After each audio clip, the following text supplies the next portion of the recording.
Okay, so for these ones here, these are just practicing some integrals that we've done before, and just practicing recognizing what integrals we're dealing with.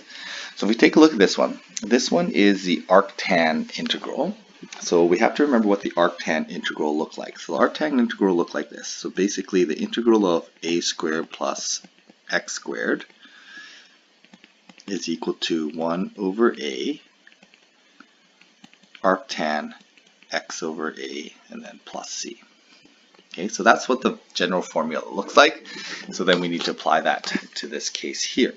Okay, now we can treat this as an integral like this, 1 over 1 plus 2x squared, and then use the embedded nature of that.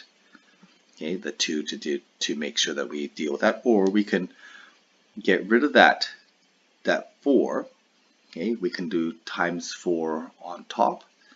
Okay, and divide by 4 on the bottom, divide by 4 on the top, and then adjust our coefficients accordingly for that. Okay, so what we'll do here is we're just going to make that into, we'll change that into the K form. So we're just going to divide by 2 when we anti-differentiate this. Okay, so that's much easier than trying to rearrange it into this formula. So then this works out to be 1 over a is equal to 1, so I'm just going to write this as arctan. It's going to be 2x, like that, arctan 2x.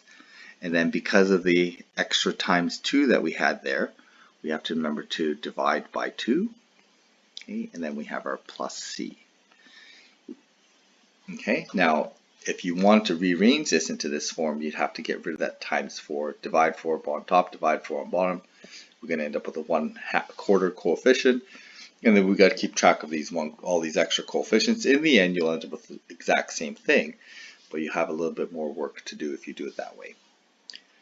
All right, for this next one here, this is not a standard integral, but if you take a close look at this, and some people don't, this is something that people miss, is that sine squared differentiates to sine x cos x. Okay, so we want to use substitution here. So we're going to let u equal 1 minus sine squared x.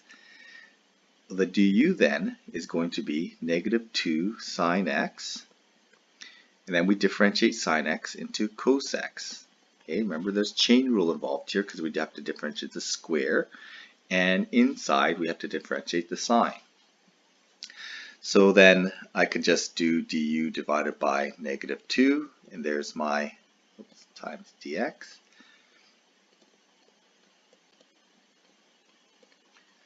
Okay, so there's my du that's going to account for this outside piece here. Okay, so that's what I'm going to use to substitute with. Okay, so then writing my new integral is the integral of 1 over square root u.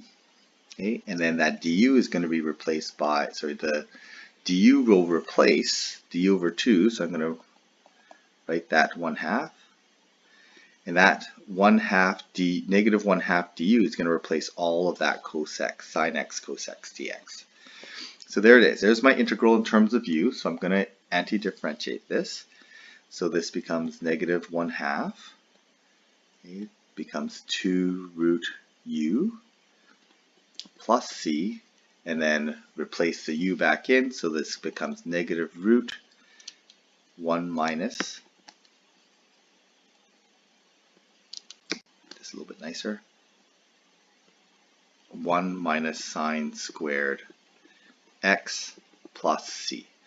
Okay, so there's my antiderivative function. And then lastly here, again, this is a substitution.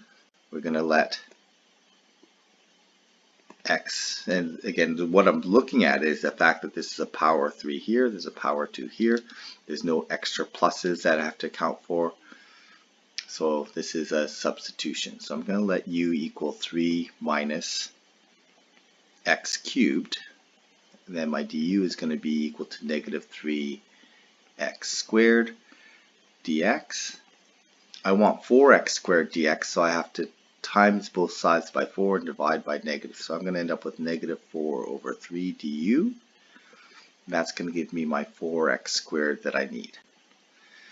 Okay, so this is my substitution piece here.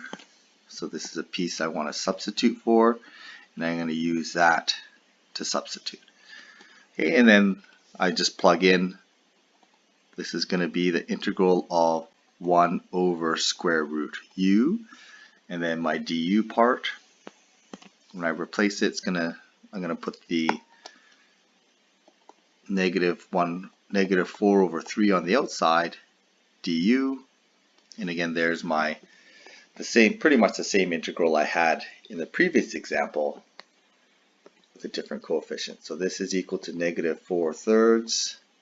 This becomes 2 root u plus c, and then back substitute for my